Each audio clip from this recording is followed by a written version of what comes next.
AJ out here spitting rhymes as we are live with the DNVR Avalanche Podcast presented by The Green Solution. Visit any one of their 17 Colorado locations today or check out online and visit your local TGS Express checkout to pick up. Plus, you can get 20% off when you use code DNVR20 or you can get it shipped straight to your door. I'm Nathan Rudolph. He's AJ Haefele, the Rhyme Master. We're here talking Avs as they are 2-0 to start the season, picking up another win over the weekend over the much-hated Minnesota Wild. I'm going to admit it was a closer game than I wanted it to be, but you got the W. I mean, anytime it's not 6-1, Fair. something like that, Yeah. you're like, missed opportunity. Very much. But a win is a win. That's true. And watching them lose is always glorious. It never gets old, man. Watching them lose and just watching as the Jumbotron pans to the guy in the Parise jersey as he walks out. It's so satisfying. Just get to step it, buddy. It's so nice when the game-winning goal is basically a work of art as well. Yeah. Yeah, the third goal, a little tic-tac-toe. Yeah. It was nice, man. The three-headed monster said, oh, right, we win games. And the funny part was Minnesota did to themselves. Oh, yeah. You just let Ryan Graves shoot it. I mean, you could have either McKinnon, Landeskog, Rantanen take a shot. You could have Ryan Graves, and they defended Ryan Graves. Yeah. And it was like, you did this to yourselves. Yeah, I mean, I don't know how great Zuccarello could really defend Graves, but I guess he knocked him over on the play. But yeah, it worked out for the Avs quite well overall. He looked like Little Mac punching the bald bull, jumping up into him. Graves' pants fell down and they both fell over. Right, yeah. It looked like he jumped up to hit him, and then he just latched onto him and then tackled him, and then they both went down. And then the Avs scored a game-winning goal. Right. It was good fun for everyone. It was the easiest goal of Landy's career, too. It was funny after the game. He was like, "Oh, I've been scoring those for years. They've been putting those on my stick my whole career. Too easy." Hey, take it where you can get it. I think that ties him with Matt Duchene all time in an Avs jersey, right? So he's climbing the list for goals. Yeah. So. I know it was his 27th game-winning goal game of his winner career or something. So he's picking up the stat lines. He's starting to get up there. Yeah, he's accumulated. This is his 9th year. Yeah, does time fly or what? I know. He's gonna have played 11 years at the end of this deal. Yep, that's crazy. Yeah, now I feel old. I mean, we're in year 4 of Mikko Rantanen. I know. And it feels like yesterday that baby Bambi stepped onto the ice. Couldn't even stand up on his skates, it feels like. Right. Yeah. Thus the Ramby. Yeah, exactly. But now he's over that. He's the big moose now. Right. He's all grown up. And he won't stop scoring goals? Yeah, I know. Who needs preseason? Who needs practice? Just show up and score 3 goals in 2 games.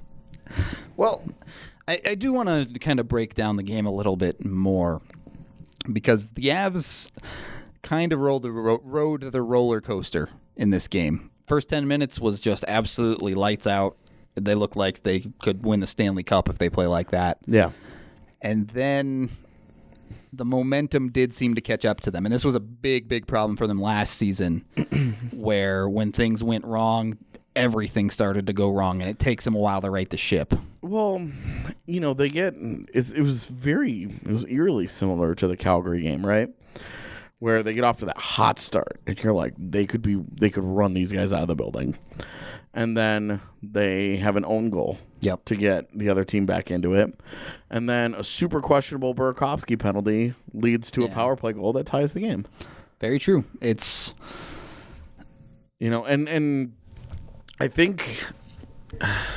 It was a weirdly reffed game. I don't want to get too much into that side both of them were. They were really weird. Both of the games last week where it was just like, oh my gosh, are you ever going to let these guys play? Right. Because when they got solid 5v5 time, they were doing just fine. Yeah. You take the Avs, if you look at their rosters on paper, 10 times out of 10 at 5-on-5 against Minnesota. Of course. I mean, Minnesota just doesn't have anywhere near the horses to keep up. Yeah. That's just the way it lines up. But you're right. It was really hard to find any flow to the game. Yeah, and I imagine for the players that's tough too because you're digging in, you're starting to get into it, and then you're on special teams again. Yep. Every couple of minutes, you're on special teams, and it was just really, it was really frustrating to watch. I'm sure playing it was difficult to get into as well. You have to remember there are two NHL teams on the ice. You know, it's always easy because we look at things from Colorado's side, but it's important that we remember that, you know, that there are two NHL teams out there, and Minnesota's not a bad team. Certainly, I mean, I think they're not necessarily a playoff team, but they're not going to be like this is not going to be like a 65-point pushover. And even then, it's the NHL. You play the games for a reason. Right. And we see even the worst teams in the NHL win 30 games a year. Yeah. So, you know, you're still you still have to go out there and do a job and win. And, you know, we always talk about putting together the 60-minute efforts and all of that, but it's really just what was different about the first two games, and the Minnesota game I think especially, was they handled the adversity just fine. Yeah. They didn't ever look like they were feeling sorry for themselves. You know, they got pushed back on. Yep. But it didn't stop them from doing anything. They didn't get out of their game. They didn't have any like major like emotional breakdown. I mean, I would say they were struggling through parts of the second period. Sure. I mean, I think they got pushed back on. You know, I think Minnesota dictated and did what they wanted to do. I don't know that that's, you know, I don't know that that's a ding on Colorado. You're going to have to deal with that. I think it was some of Colorado's own doing. They missed the net a lot. You were more than halfway through that second period, and they had 3 shots on goal. Then Minnesota got a couple of power plays, and all of a sudden shots were 8-3 at one point in the period. Well, and that's, I mean, the penalties was problematic, and certainly we could have gone through all of those penalties and played real or fake. Absolutely, there was some dicey ones at best. But I mean, that Tyson Jost interference was embarrassing. That was not a penalty. I mean, you see those. How many times a game you see those stick fights on guys right going constantly to the center of the ice? It happens every time. Well, and through, you know, certainly no intention of his stick ended up in that skate of Dumba, and then they're like, oh, well, you can't do that. And then Dumba falls and flips over and whacks Kadri. Spins around and he slashes his hand. Right. So. And it's like, dude, like, do you have to be in control of your stick or not? Exactly. Like, make up your mind, because you just called one penalty, and then on the other one, you were like, we're good. Like, what the hell? Yeah, it's all you can ever ask out of refereeing is for consistency. They're never going to be perfect. You're not even asking for them to be competent. You're just saying, look, just be who you are. If you're Tim Peel, we know that you're going to not know what goaltender interference looks like. That's fine. Just do it to both teams. You know, in the case of Francois Saint-Laurent, you're talking about, look, you know that the guy doesn't know what penalties are. You know that every single game that he referees is an adventure in unique interpretations of the rule book. You understand that going in, but you just want him to uniquely interpret those rules the same way for both teams, and he's just such a moving target. It's like it was like spinning a wheel. It was like playing The Price is Right with the guy. You have no idea what you're going to get on any given shift. Well, Peel and Saint Laurent are definitely 2 reasons that I drink. So it's time to take a second to acknowledge Breckenridge Brewery, the official beer of BSN Denver.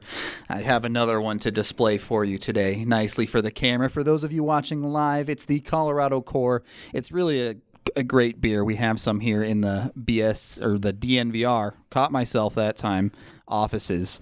It's billed as a crisp, semi-sweet apple blonde ale with a dry finish. It's kind of a cross between a beer and a cider. I don't know if you agree. You're drinking one over there, but I would say that's fair. As a big cider fan more than beer fan, yeah, I would say it's like right down the middle of the road. well, and you're a big fan of their other fruity beers too, like the Strawberry Sky and stuff. So you're kind of the expert on it. Big fan of fruity things in general. Fair, definitely fair. But yeah, so I mean, really, if you're into the fruity beers, they have those. Breck also has plenty of other dark beers. I had their autumn ale the other day, and it's much closer to like a Guinness style of very dark and heavy. Yeah. I haven't tried it yet, but I saw their 472 IPA as well is one I got to get my hands on. Getting the thumbs up from behind the camera here. I'm sure Kale's a IPA fan, but yeah, they have something for everyone, and we highly recommend them. If you get the chance, check out the Breckenridge event calendar over on thednvr.com. We have all of our events planned there, and we'll be drinking Breck brews at them. So RSVP, come out and have a few with us. All right, back into the Avs chat here. This Minnesota game, I was very, very encouraged by what I saw from Grubauer. Okay. The 2 goals that were scored on him, never had a chance on either of them.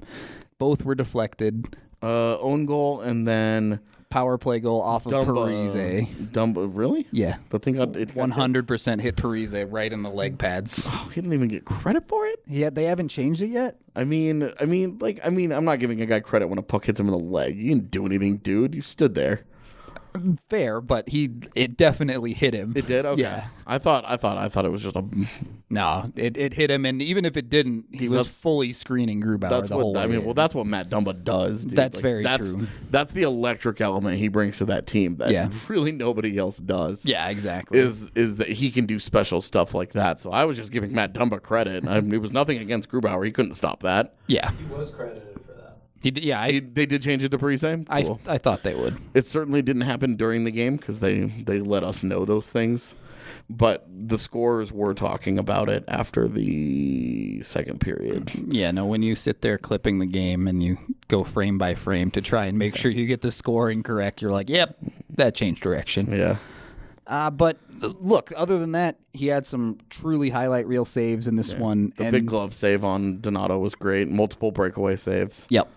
And then he picked up an assist too. So what? Yeah. Well, he should have. He made the save. It went right to Ryan Graves, and he dumped it into the empty net. Oh, as of immediately after the game, that was still unassisted. Yeah, I know. I don't know if it still sits that way. I'll be really disappointed if they don't give him an assist.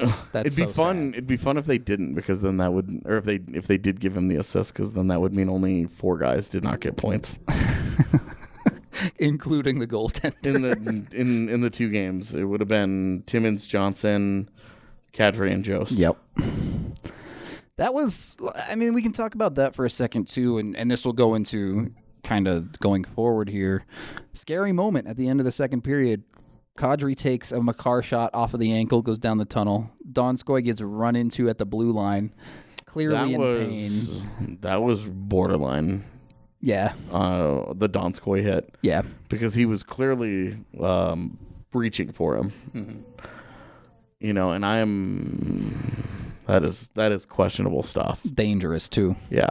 That's the thing, man, is that the only result of that is a dangerous hit. Yeah. There's no alternate universe where great hit, you sprung the puck and you did your job. Like, it's only a dangerous hit. Bad parts are going to come together and bad things are going to happen. And it was a good thing that Donskoy finished the game out. Did not practice today. Kadri did not practice today. No Belmar. Right. They're all having kind of maintenance days or whatever you want to call it. But and it sounds like they'll have tomorrow off as well. Yeah. So I mean, with a long week, why not? Just give them the extra you have time. 4 days off, so no need to push it at this point. For sure. I liked everything about the Minnesota game, man, because I thought they closed well. Yeah. You know, the Minnesota's big push did not happen till the last 3 minutes. Otherwise, I thought that the period was, it was tilted towards the Avs end, but it wasn't the turtle. Right. It wasn't them sitting back and just being like, okay, well, we're just going to try to roll lines, and you guys are going to cave us in for 10 minutes, and we're just going to hope to hang on. They were playing hockey. I do wonder if a little bit of that is the lack of high-end talent on Minnesota, but You're right. The Avs didn't just cave, so. I mean, anytime we can take a shot at Minnesota, I'm down. Fair. Well, what I can tell you about Minnesota, if we're taking shots at them, as far as NHL relative, I think they're moving down a tax bracket or two. Nice. So Nice. in Colorado, there's a new alternative for addressing your tax needs. Symbio Tax and Administration provides their clients with honest and knowledgeable tax services from a licensed professional. You guys know we're all about taking care of our own, and George over at Symbio Tax is a proud DNVR subscriber and a diehard Avs fan. Whether you have a small business, you're looking to rent out a room in your house, or if you just need to get your tax return filed, go to a qualified professional to understand your tax requirements. Don't end up at one of those retail tax chains. Call Symbio Tax today for a free consultation at 720-365-4470 or visit them at symbiotax.com. That's SYMBIO tax.com. All right, second segment here. I want to get into a little bit of the news today, as reported on Twitter by our own Evan Rowell. It sounds like it does sound like you have to growl it out a little bit, doesn't it? Yeah.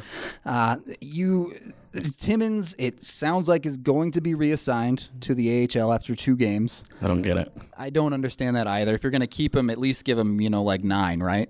I mean, if you're going to keep him and then you're going to talk it up about, this was a unanimous decision and everybody was agreed that this was the way to go, and like if that's how you guys felt, 2 games undid all that. Yeah, right. And admittedly, he struggled against Minnesota. No doubt, man. Like, nobody's going to make the argument that Timmins played well. For sure. Like, you can look at his Corsi numbers and say Timmins was great, but then you have to actually have watched that game.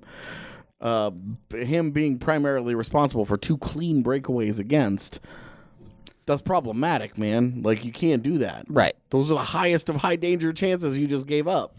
You don't have to give away very many Corsi events if they're all breakaways to look bad. Right, exactly. So, it's just that he didn't play very well, but like, okay, you're gonna have to ride that out. All right, you committed to some of those rookie mistakes by putting him on the lineup. Right, when you put Makar and Timmins and Graves into a lineup together, you understood what you were getting. Yeah.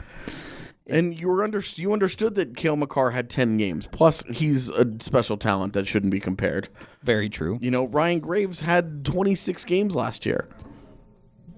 It's like, you've got to let some of these guys work through some of this stuff. And I understand you're trying to win games, but like, you expect Conor Timmins to be there helping you. Yeah. And to have given him, and I get like 2 penalty filled games, and he got like 1 shift on the PK each game. Right. He had pretty low minutes because of it. Yeah. I just don't I don't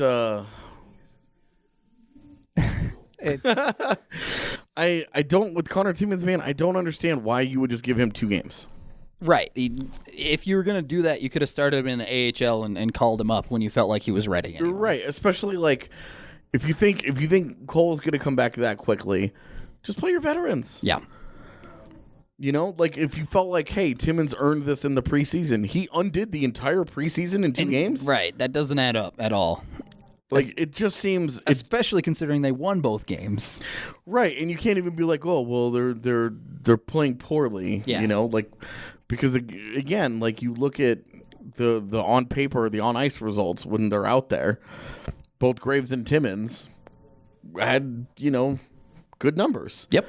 And then, of course, you watch it and you're like, okay, Timmins made some serious mistakes. But he's going to. Yeah. It's part of the process there for him. I am curious.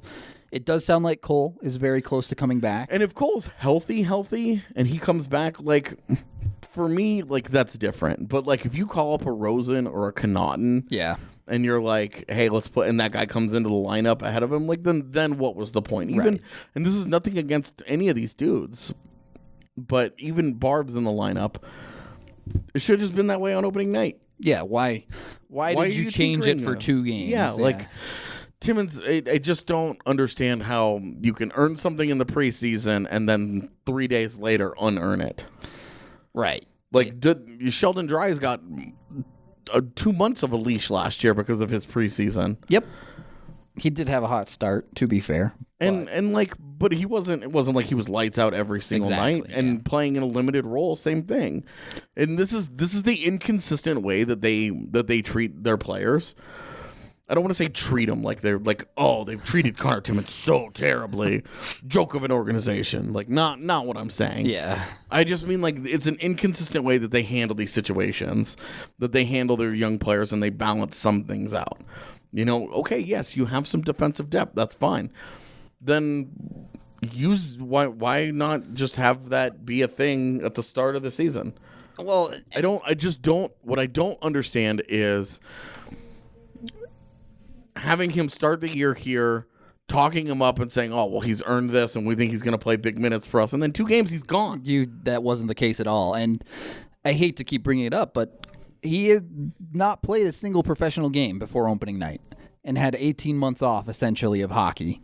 Yeah. And you're going to jerk him around by starting him in the NHL for 2 games and then send him back to the AHL. It just doesn't add up. It's just a weird, and like you could pull positives from it. Like, sure. Okay, he's gotten a taste of it. He understands what he needs to work on. You know, it's not like this is all bad. It's just sort of a strange message that you're sending, and it's a bizarre handling of a player who had done very, very, very well for you in that preseason.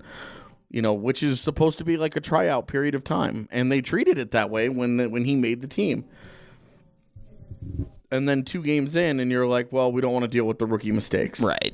It's like, where's the disconnect that led you to this? You should have known what was coming. It's just a breakdown in logic, I think. Yeah. And it just doesn't track.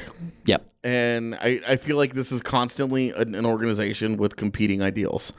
They're trying to develop the young talent that they've accumulated, which is an impressive amount.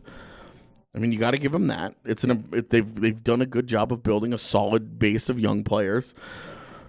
But now that you're in a window where you're trying to win and not just saying, well, hey, we're just going to drop a bunch of kids in the NHL and however it plays out, it plays out. Now you're trying to win a cup, man. You're trying to win the Central Division. You're trying to get home ice for a first round of the playoffs. You still have to balance those 2 things out. Yep.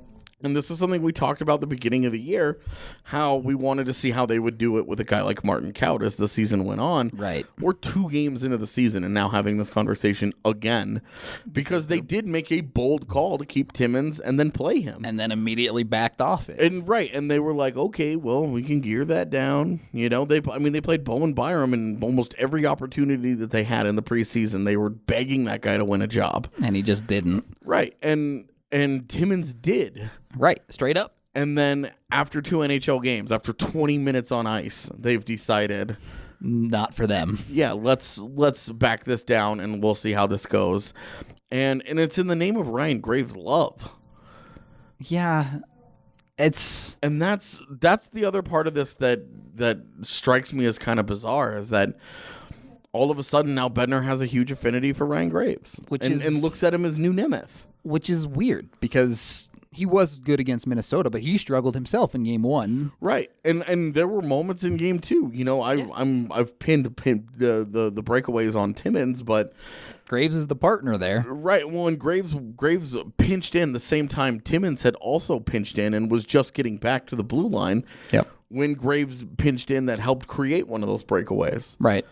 You know, and so you could easily put a small portion of that also on Graves for a very, very questionable decision that did not go their way. And I think, you know, with Graves, I thought he was okay. Obviously, when you get the empty net goal at the end of the game there, you're like, oh, you're feeling a little better than you otherwise might have been. But I didn't think it was such a dominant performance. I didn't think it was such a good game. I thought it was a solid effort. But if I'm picking between him and Timmins to play next to Ian Cole, like that's a lot of foot speed questions. Not that Timmins doesn't also have those, because we saw that they're being exposed pretty hard in those first couple games. But it's also a style problem. Neither Cole nor Graves are going to give you much of anything on offense. And is it really going to be like a true just like shutdown pair? Is that just what you want to do? You want to get those guys out there and hope for block shots and shot suppression? because neither one of them have the puck skills to drive any kind of offense. Right. And so maybe that's where Zadorov comes in, where he has a little bit more of an offensive touch, but he's already got to be in the offensive zone to show it off. It's not going to be a zone exit kind of thing. Yeah. And that's the issue with the Cole, Graves, and Zadorov trio on your blue line, is that half of your blue line is going to have major zone exit and zone entry issues. We saw it with Belmar at the end of the Minnesota game. Wins 3 faceoffs in a row. The Avs immediately ice all of them. Right. And it's like, oh, not this again. Right. So the puck control, even to just be able to dump it out safely without icing it. Right. I mean, just to do the Barbario. Right. Where he exactly. flips it up into center ice. He Yeah. flips it over everybody's head and has it land at center ice. And, all right, there's your clear without an icing. Right. It's not the slap shot rim around the boards that is guaranteed to be icing every single time. Yeah. All right. Well, we can go ahead and end segment 2 there as I take another sip of my beer here. And if you want to get a beer like this delivered, well, Total Beverage has a fantastic deal for you. They're offering 30. That's right, 30. I can't stress it enough. 30% off for the DNVR fam. 30% off when you order a purchase of $25 or more. You can use code DNVR2019 online or on the Total Beverage app, which you can download today. As you may or may not know, Total Beverage delivers to the majority of the metro area, from Lakewood to Boulder and from Aurora to Brighton, and they have the lowest prices in the state. Plus, they now offer CBD products. That's right, from drinks to gummies, you can enjoy your CBD products on your next visit. Really, don't let this offer pass you by. 30% does not come around very often. Use it while you can. Order today. That's 30% on orders of $25 or more. And better yet, you don't have to leave the comfort of your own home because you can get it delivered. Cheers. All right, final segment here. I do want to touch on a little bit of that defensive side of things. Calle Rosen was sent down. Batty. Total batty. Don't like him. Oh, the worst. 2 points. Bring him back. For the Eagles over the weekend. Bringing him? Bring him back. Even though he's a baddie? Mm-hmm. Okay. Well, he was a baddie, and then he got 2 points, so bring him back. Well, I mean, he was also -5, but... Look, bring him back. Okay. I mean, that's what I want. I think they should bring him back. He won't play. I know, it's just to be the guy who sits in the press box, but Rosen has a billion games experience anyway. He doesn't need to be in the AHL. This is the conversation we should have had a week ago. Very true. I mean, we kind of did have it a week ago. When they chose Timmins over Rosen, this is the exact conversation that took place. Right. He doesn't have anything left to prove, et cetera, blah, blah, blah, blah. Is it just the delayed chain reaction effect for him now, where that's where he ends up? If they activate Cole off IR, you don't do anything. That's true. You just if swap Cole Timmins truly for Cole. is ready, yeah. Then you don't touch it because you've got to keep Wilson and Kamenev just chilling. Yeah. We've talked about the Wilson situation as well, because that kind of throws a wrench into things too, especially because Nichushkin looks great. He picked up an assist already. Calm down. Why? I thought he was a lot better in game 1. He was. Game 2. But game 2, it was a nice play. He stepped in front of the pass, and then he threw it at the net, and it turned in. And, hey, he earned the assist, but I thought that might have been the last time I noticed him in the game. Like, that, it was nowhere near as good as Sure, but if that's what he's going to bring as a baseline level. Oh, yeah. I even put it when I put his grade in there, and I said, if he does this every night, you're fine. Right, exactly. You're going to be totally happy with your fourth line. Yeah, so what I'm saying is, if he can maintain that, things ain't getting any easier for Colin Wilson. Well, is that where the Tyson Jost question comes in? It's one that you're going to have pretty soon, at the very least. I mean, Kadri hasn't produced, and Kadri looks great, though. Yeah, but I thought Jost had a good first game. I mean, 4 shots on goal and 3 hits. He's played the kind of two-way game that you need to see him play. And then in game 2, it's marred by 2 penalties that he takes. Yeah. One of which most all of us would agree was one of those unique interpretations that we would not agree with. That's true. He also drew 2 penalties. I'm not saying he had a bad game, but if you're picking out the players that are potentially someone you could sit to get Colin Wilson in, is he at the bottom of the totem pole? No, man. I mean, the totem pole doesn't exist right now because I think the team has played too well. You say but they just sent Timmins away. Okay, but you picked like the one guy. Like the one that they sent away was like the one guy where you could be like, the weak link. I don't disagree with that. I do think Timmins was, at least certainly against Minnesota, was the worst game of anyone on the ice. Yeah. Which still wasn't that bad. But Right. I think I gave him like a C-. Yeah, right. Because it was like, look, like, again, you go and you look at what actually happened when he was on the ice. The Avs only gave up 4 shots on goal with Conor Timmins on the ice. 2 of them just happened to be breakaways. 2 of them were just breakaways, and that was the problem. Right. And Grubauer bailed him out anyway, but right. It led to nothing. It led to no goals against. So yeah, right. And hey, he kind of made a sort of pinch on the Belmar goal. He did keep the puck in, and he skated forward and then they moved the puck. He disrupted it a bit, but yeah, it was really Nichushkin covering back for him. Right, like Nichushkin made the play. Yeah. Timmins lost both the foot race and the puck battle, but I guess you could say that his presence might have caused it. Yeah. Like, I think you'd be stretching to turn that into a credit for Conor Timmins. There. Maybe a little, but I think it was a good read, but he lost the foot race and the puck battle, and it was like, had that not gone that way, we would not be sitting here stretching like Stretch Armstrong to turn this into a Timmins positive.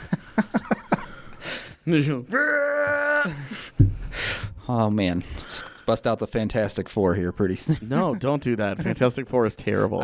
You're correct there. They have yet to make a quality I don't understand the obsession with someone as awful as Reed Richards. Like, don't look at me. Sue Storm's true superpower was putting up with Reed Richards. That was it. All right. It wasn't the fact that she could turn invisible and make cool force fields and bubbles and stuff. It was the fact that she put up with that dude. Comic book love is for real. Oh, you're not wrong there. That's, again, we need to get this webcomic started. Oh, dude. We already have the Big Moose character. Yeah, and you got Miko the Moose. Yeah. Gabe the Viking, and then I don't know what Nate is. I always just picture McKinnon as McKinnon, awkwardly next to like a moose and a Viking. See, I just picture him as a golden retriever. There you go. Sold. But I don't want it to be like the two like dudes. Like you got Miko the Moose, and then like McKinnon is an actual golden retriever. Yeah. That'd be a little weird. Yeah. An anamorphic golden retriever or something. Dude. We're getting a little into the weeds here, but go back to the Animorphs days. Oh, man. I've read like one of those books. Not going to lie, I didn't even like them that much. BRB turning into a dolphin and swimming away from this conversation. What a lame one it would be to turn into a dolphin. Dude. I mean, I guess it would be cooler if I didn't live in Colorado, but like the majority of them, it's like, I don't really want to be any of those animals. All I'm worried about is all the predators, and the food chain has drastically changed for me. Where I go from being at the top of it to being terrified of my place in it. Just the appeal of it. Maybe not the best idea if you dig into it. The Avs PK. Yeah, a natural transition. It might not be the best idea right now. As normal a segue as we'll ever have. I'm trying to say the Avs PK is certainly not at the top of the food chain right now. Oh, dude, it's bad. Yeah. It's... What I don't like about it is that they're daring teams to go with that Royal Road pass, right? And teams are doing it, and they're doing it effectively. Yep. And when they're overcommitting to stopping the Royal Road, they're letting that guy from the point walk in. Also very bad. Right. And when that guy is Matt Dumba or Mark Giordano, he's going to end you. It doesn't matter. Like, you pick a dude. Like, teams are going to have their top guys there. Yep.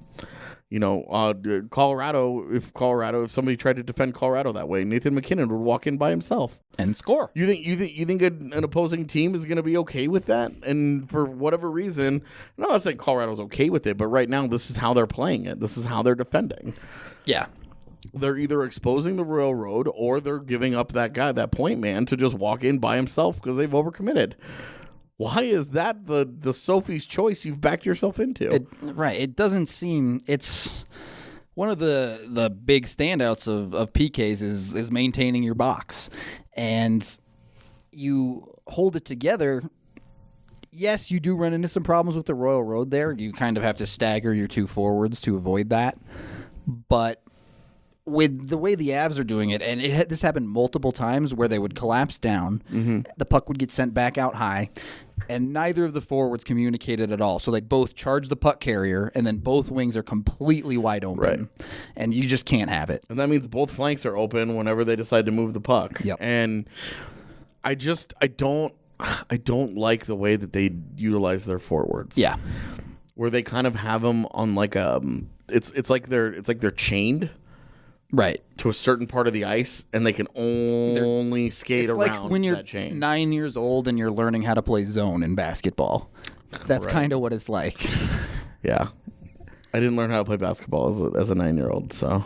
Yeah, it's more like when you're like 5 or something. I don't know when people start playing basketball. I didn't start playing organized basketball until I was like 16. Really? Yeah. Wow. Yeah, I had to find something when the concussions made me give up hockey. That's when I started playing basketball. So you never went down to the YMCA and they give you your colored wristband and you have to match up with the same colored guy? Really? No. I did not have to match up with colored guys. Well, that sounds. I don't like. So you were doing okay in your basketball league then? Yeah. I mean, I played with some dudes who were pretty good back in the day.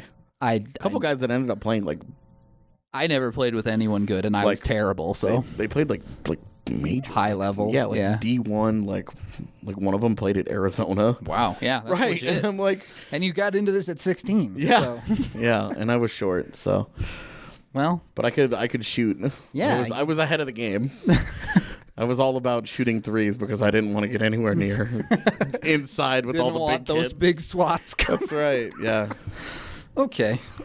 This is a question I get asked a lot based on who can dunk on the Avs. So I kind of want to just say, who do you think is the best basketball player on the Avs? Zadorov, if only because I've asked him this before. Really? Yeah.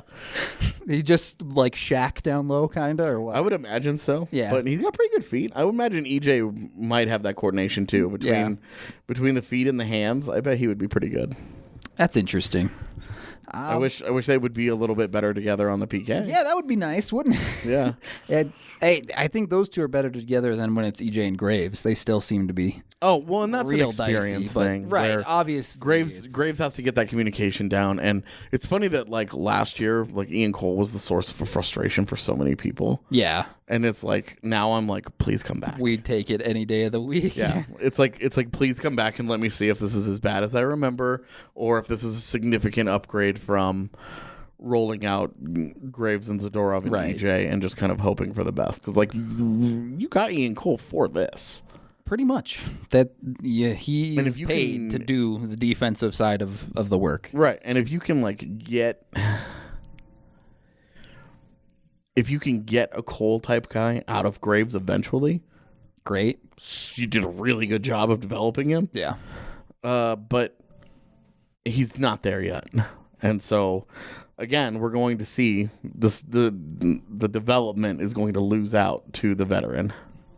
Yeah, it's a tough situation because there are situations, perhaps like this one, where I do think it's the right decision. Just because I look at Graves and I don't see that much more upside there. Yeah. And part of that is age, part of that is just the type of player that he is, his foot speed, things like that. Yeah, and the physical limitations we saw last year a lot. And, when you see 26 games of him, you see him That's a decent sample size. Right. I mean, you're talking about a fourth of an NHL season. Yeah. So it's still small in that you're still projecting, but you still see, you've seen a lot of, he's been exposed in times. You see where he's struggled. You see other things. Yeah. So... Right, and Cole's such a polarizing player. When you look at the underlying metrics, it's way better than people make it out to be. But last year, if one of those underlying metrics was his PDO, where it was really, really low. Yeah, it was garbage. It was really low. At one point, it was below 900.